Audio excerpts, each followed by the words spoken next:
میں نے ایک شخص کو دیکھا جس کا ہاتھ کاندھے تک کٹا ہوا ہے اور وہ چیخ چیخ کر کہہ رہا ہے کہ مجھے دیکھ کر عبرت حاصل کرو، کسی پر ظلم نہ کرو۔ میں نے آگے بڑھ کر اس سے پوچھا، میرے بھائی تیرا کیا قصہ ہے؟ اس شخص نے جواب دیا کہ میرا قصہ بڑا عجیب و غریب ہے۔ دراصل میں ظلم کرنے والوں کا ساتھ دیا کرتا تھا۔ ایک دن کا ذکر ہے، میں نے ایک مچھیرے کو دیکھا جس نے کافی بڑی مچھلی پکڑ رکھی تھی۔ مجھے وہ بڑی پسند آئی۔ میں اس کے پاس پہنچا اور کہا کہ یہ مچھلی مجھے دے دو۔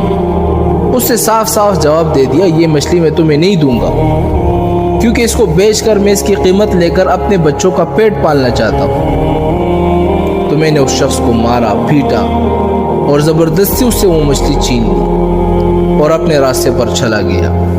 جس وقت میں مچھلی کو اٹھا کر